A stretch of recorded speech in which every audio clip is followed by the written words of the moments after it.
ये है talks news network और आप देख रहे हैं पॉलिटॉक्स, राजनीति का कच्चा चिट्ठा। मदद से ये देश बना और इस देश ने बड़े उतार चढ़ाव देखे। इस लोकतंत्र में वोट इसकी ताकत है और अनेक विचारधाराओं के द्वंद्व और संघर्ष से ये देश का लोकतंत्र अक्षुण्ण है। इतिहास गवाह है कि देश की जागरूक जनता ने अनेक अवसरों पर अनेक फैसले किए हैं, सत्ताएं बदली भी हैं और सत्ताएं भी लोकतंत्र की मर्यादा के हिसाब से चलती रही हैं। कभी जनादेश मिला, कभी जनादेश से बाहर हुए, लेकिन बंगाल के मौजूदा चुनाव में 2021 के इन चुनाव के बाद की घटनाओं से जो दृश्य दिखा है वो लोकतंत्र के लिए काला धब्बा है, शर्मनाक है, देश के लोकतंत्र को कलंकित करने वाला है। इस देश में चुनाव लगातार होते रहे हैं, चुनाव की हिंसाएं भी होती रही हैं, लेकिन जो विभत्स दृश्य बंगाल की सड़कों पर, बंगाल के गांव में दिखा, वो इस देश के लोगों को सोचने पर मजबूर करता है। अभी भी 5 प्रदेशों के चुनाव हुए, बहुत सारे राजनीतिक दलों के कार्यकर्ताओं की बड़ी संख्या इसमें संलग्न होती है। पक्ष और विपक्ष होते हैं, विरोध और समर्थन होता है, लेकिन जिस तरीके से चुनाव की जीत के बाद और उससे पहले जब सत्ता थी पिछले 5 साल, इन्हीं तृणमूल के गुंडों ने भारतीय जनता पार्टी के लगभग 140 कार्यकर्ताओं को इन गुंडों के कारण शहादत देनी पड़ी। अबलाओं की और माताओं और बहनों की इज्जत पर हाथ डाला गया, गरीबों की झोपड़ियां और घर जला दिए गए। और इस बार के 2021 के चुनाव परिणाम के बाद जो दृश्य दिखा, वो मुझे लगता है कि आजाद भारत में हिंदुस्तान के लिए एक ऐसा कलंक साबित हुआ। निर्दोष कार्यकर्ताओं की निर्मम हत्याएं हुई, दर्जनों कार्यकर्ताओं की हत्याएं हुई, 700 से 800 गांव जिनमें हिंसा हुई, आगजनी हुई, लूटपाट हुई। भारतीय जनता पार्टी के दर्जनों कार्यकर्ता कार्यालय जला दिए गए और जो तांडव अभी भी चल रहा है उस पर दुर्भाग्यपूर्ण यह है, आश्चर्यजनक है कि ममता बनर्जी तो मौन है ही, और वो मौन क्यों नहीं हो, क्योंकि ये सब उसकी सरपरस्ती में, उसकी अगुवाई में हो रहा है। जिस लोकतंत्र में किसी सरकार का मुखिया गुंडों की अगुवाई करता हो, वो क्या जवाब देगा।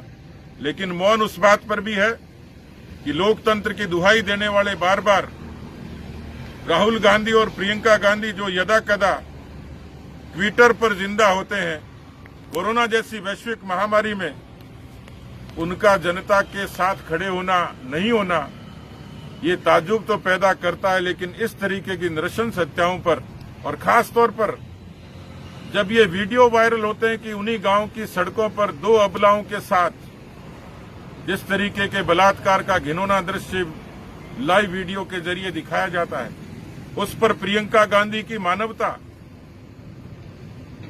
उसकी नारी की मानवता दिखती नहीं है। बार बार राजस्थान में लोकतंत्र की दुहाई देने वाले मुख्यमंत्री बंगाल की इस निर्मम हत्याओं पर मौन क्यों है।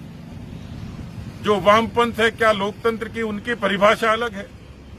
वामपंथ भी मौन है, कांग्रेस पार्टी भी मौन है, और बात बात पर इस देश में तानाशाही और लोकतंत्र में फर्क करने वाले आज जिस तरीके से मौन है, ऐसा लगता है कि वो उनको इन हत्याओं से, अबलाओं की इस तरीके की बर्बरता से कोई लेना देना नहीं है। भारतीय जनता पार्टी ने ये देशव्यापी आह्वान किया है और राजस्थान के कार्यकर्ता पूरी हिम्मत और हौसले के साथ बंगाल के उन कार्यकर्ताओं के साथ खड़े हैं जिनके घर जले हैं, जिनके घरों में हत्याएं हुई हैं, जिन पर हमले हुए हैं। और यही जताने के लिए, इस हौसले और हिम्मत और मनोबल के लिए आज पूरे देश भर के कार्यकर्ता बंगाल के कार्यकर्ताओं के साथ खड़े हैं।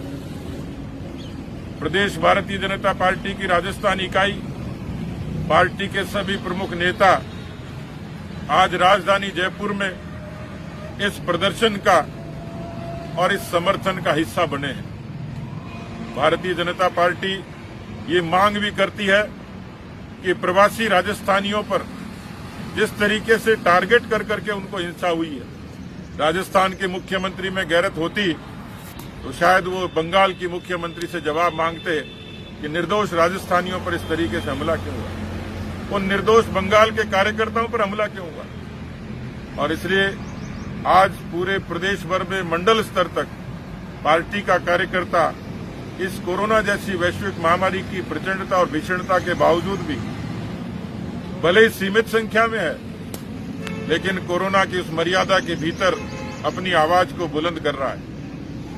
और इस आवाज की बुलंदी तब तक रहेगी जब तक बंगाल की हिंसा नहीं रुकेगी। ममता बनर्जी को आज नहीं तो कल नहीं तो परसों इन हत्याओं का, हिंसाओं का और आगजनी का जवाब देना होगा। नहीं तो बंगाल का कार्यकर्ता और बंगाल की जनता भी इस बात का जवाब मांगेगी और भारतीय जनता पार्टी का एक एक कार्यकर्ता बंगाल की जनता और कार्यकर्ताओं के साथ खड़ा है। ये है टॉक्स न्यूज नेटवर्क और आप देख रहे हैं पॉलिटॉक्स, राजनीति का कच्चा चिट्ठा।